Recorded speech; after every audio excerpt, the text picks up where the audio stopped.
बिस्मिल्लाहिर्रहमानिर्रहीम, अस्सलाम वालेकुम। जैसा कि थंबनेल में आपने पढ़ा कि बेटर देन एस्प्रिन, इसका मतलब यह है कि वो चीज़ जो कि एस्प्रिन से बेहतर है। एस्प्रिन जो है वो क्या करती है? एस्प्रिन जो है वो आपके खून को पतला करती है, आपको दर्द और बुखार और जिस्म को जो है वो एंटी इन्फ्लामेटरी प्रॉपर्टीज़ जो है वो इसकी बहुत ज़्यादा है।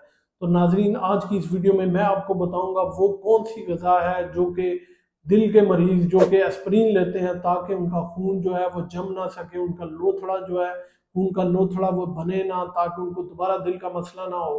तो वो लोग क्यों एस्प्रिन छोड़ के कुदरती ग़िज़ा पे क्यों नहीं आ सकते? आज की इस वीडियो में मैं यही बताऊंगा कि वो कौन सी कुदरती ग़िज़ा है जो वो इस्तेमाल करके एस्प्रिन से बच सकते हैं। तो चलिए शुरू करते हैं। सबसे पहले मैं आपको ये बताता हूँ कि एस्प्रिन असर कैसे करती है और ये कैसे काम करती है। एस्प्रिन जो है वो एक खून पतला करने वाली दवाई है या फिर दर्द की दवाई है। एस्प्रिन जो है हमारे जिस्म में एक एंजाइम उसको रोक देती है जिसको साइक्लो ऑक्सीजनेज कहते हैं। ये दो तरह के होते हैं, हम इसे अपनी जुबान में कॉक्स 1 और कॉक्स 2 भी कहते हैं। जब ये इनको रोक देती है तो ये एराकिडोनिक एसिड से जो थ्रोम्बोक्सिन A2 और प्रोस्टाग्लैंडिन्स हैं उनको इनहिबिट कर देती है। इसी तरह खून के अंदर कॉक्स 1-2 जब इनहिबिट होता है तो प्लेटलेट्स के अंदर थ्रोम्बोक्सिन A2 नहीं बनते, जिसकी वजह से वो आपस में नहीं जुड़ते, खून का लोथड़ा नहीं बन पाता। तो एस्प्रिन बेसिकली खून को जमने को इस तरह रोकती है। जब खून का लोथड़ा नहीं जमता तो खून पतला होकर रवानी से चलता रहता है।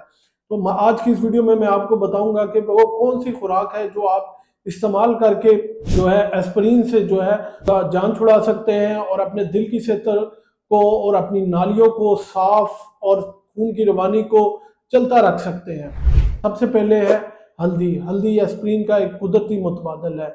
ये एंटी इन्फ्लामेटरी भी है, एंटीऑक्सीडेंट भी है और खून की नालियों को साफ करने के लिए बहुत अच्छा मुतबादल जो है वो ज़राया है, क्योंकि ये सोजिश को कम करता है ताकि नालियों के अंदर जख्म ना हो सके। अक्सर अगर कहीं जगह पे जख्म हो जाए तो घर के बड़े क्या कहते हैं, इसको हल्दी वाला दूध पिलाएं। 1 चम्मच हल्दी का 1 गिलास दूध के अंदर उबाल के रात को पी लें या दिन के किसी टाइम भी पी लें, तो ये एस्प्रिन का बहुत अच्छा जो है मुतबादल। दूसरे नंबर पे है ओमेगा 3 फैटी एसिड। ये अलसी के बीज, मछली, अखरोट, बादाम, इनमें बहुत ज़्यादा पाया जाता है। कोशिश करें कि ये मछली का ऑयल, इसके कैप्सूल आते हैं, तो वो आजकल तो गर्मी बहुत ज़्यादा है लेकिन जैसे ही मौसम थोड़ा सा बेहतर होगा तो हफ्ते में 2 बार मछली लाजमी इस्तेमाल करें और डेली अगर मछली के ऑयल का कैप्सूल इस्तेमाल करें तो वो भी जो है बहुत अच्छा जो है एस्प्रिन का मुतबादल हो सकता है। इसके अलावा डेली जो है 3 अखरोट और 3 बादाम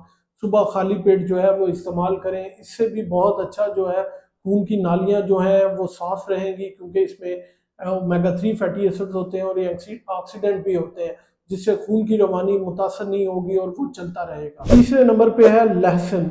इसमें मौजूद अलिसिन जो है वो खून को पतला रखने में बहुत अच्छा किरदार अदा करता है और दिल को जो है वो ताकत फराहम करता है और दिल की नालियों को साफ करता है। तो ये आप कोशिश करें कि सुबह उठ के निहार मुंह कलेजे 3 से 4 या 5 जो है वो लहसुन की तुरियां पानी से अच्छी तरह साफ करके आराम से काट के शहद के साथ या दही में मिला के लाजमी इस्तेमाल करें। चौथे नंबर पे है अदरक।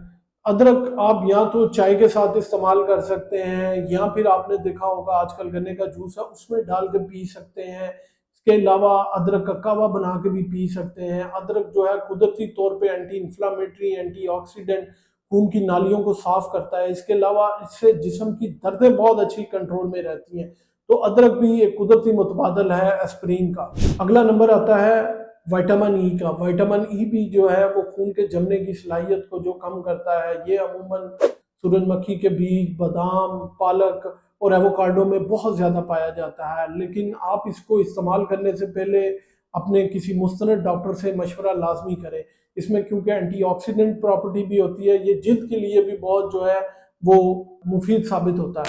इसके अलावा आप कुदरती लाइफस्टाइल टिप्स भी हैं आपके लिए कि जो आप अपना के अपने खून को पतला कर सकते हैं। वो ये है कि पानी का इस्तेमाल लाजमी करें ताकि खून जो है वो पतला रहे। इसके अलावा डेली वर्जिश करें ताकि नालियाँ खुली रहे और उनमें खून चलता रहे। आप मीठे से परहेज़ करें और सोडा ड्रिंक्स या तली हुई चीज़ें जितनी भी हैं घी वाली उनसे अवॉइड करें। नाजरीन, ये थोड़ी सी खुराक थी कुदरती जो कि एस्प्रीन का मुतबादल हो सकती है, क्योंकि एस्प्रीन के अपने नुकसानात बहुत ज़्यादा हैं। क्योंकि एस्प्रीन जो है वो हमारे रेड ब्लड सेल की जो उम्र है वो 7 से 10 दिन है, तो ये एस्प्रीन का असर जो है वो 7 से 10 दिन रहता है, और जिसकी वजह से अगर आपका खून कहीं से निकलना शुरू हो जाए तो उसको बंद करना बड़ा मसला बन जाता है। इसके अलावा इसमें मैदे का अल्सर जो है, एसिड इंड्यूस गैस्ट्राइटिस जो है वो बहुत ज़्यादा लोगों को हो जाता है, जिसकी वजह से उन्हें खून की उल्टियाँ आनी शुरू हो जाती हैं, काले पखाने शुरू हो जाते हैं। तो कोशिश करें कि आप जो है वो नेचुरल खुराक से आप अपने खून को जो है वो पतला रखें, और खून की रवानी ताकि चलती रहे और मुतासर ना हो। वीडियो पसंद आए तो लाइक शेयर और कमेंट लाजमी कीजिएगा। दुआओं में याद रखिएगा।